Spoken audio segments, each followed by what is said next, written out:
Hey everyone, welcome to Daily Hope. I'm so excited to be here with you. I had to take a little bit of a hiatus from these Daily Hope recordings to focus my attention on the weekend messages, but I'm excited to be back with you. And here we are in 1 Kings chapter 5, and we're about to witness a momentous moment when Solomon begins construction on the temple of the Lord. Here we are, verse 4. But now the Lord my God has given me peace on every side. I have no enemies and all is well. So I am planning to build a temple to honor the name of the Lord my God, just as he instructed my father David. For the Lord told him, your son, whom I will place on your throne, will build the temple to honor my name. This begins an incredible legacy of God's presence on earth through his temple.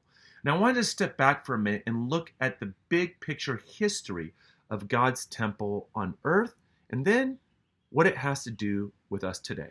So here we see the temple beginning with Solomon. It began 4 years after he took reign over Israel, and it was completed in 957 BCE. That's before the Common Era. Now, the temple was completely destroyed 371 years after it was finished in 586 BCE by Nebuchadnezzar and the Babylonians. Now, for a long time, that whole area was laid waste. But then the second temple began construction according to the book of Ezra in about 538 BCE under King Cyrus the Great's permission. Now, the second temple was completed in 515 BCE. So it took about 23 years to rebuild the second temple. Then go fast forward hundreds of years, and by 20 BCE, King Herod the Great did amazing and substantial renovations on the temple, and this became known as Herod's Temple.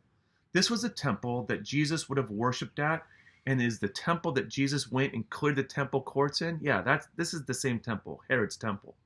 Now, Herod's Temple lasted for a long time, but in 70 CE, the Romans destroyed Herod's temple, burning it to the ground. And since then, after that moment, there were multiple attempts to rebuild the temple, but they all failed.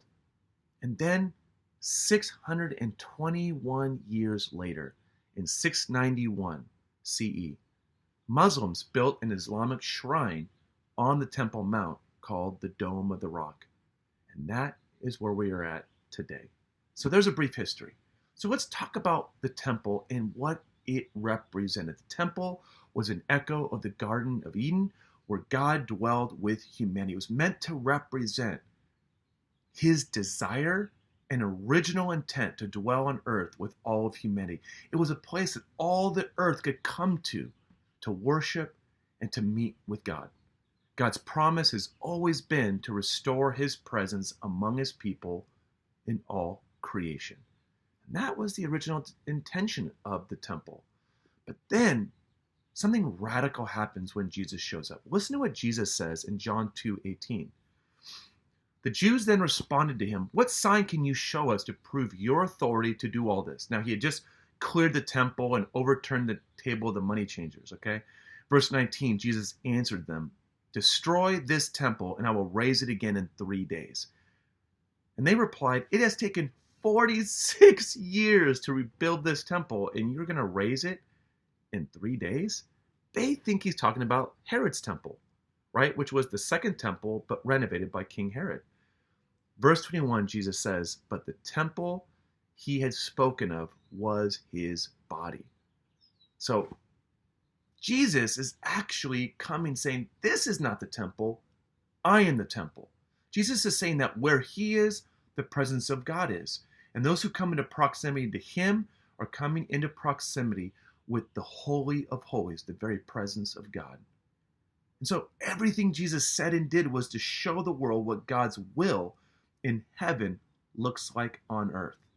In Jesus, we are getting a glimpse and a taste of heaven on earth.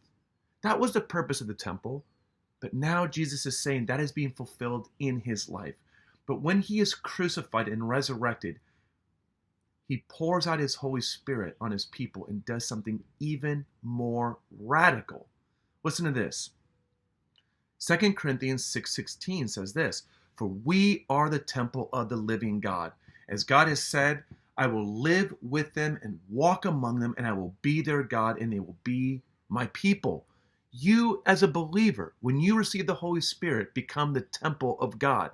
God replaced the temple in Jerusalem, where all the world would come to meet God, by sending the temple out to the world through his people. You are the new temple of God, not forged with stone and wood and gold, but made of flesh and spirit, where heaven meets earth and where the world encounters God once again. So go out today with a renewed awareness of who you are, the meeting place of God for the world.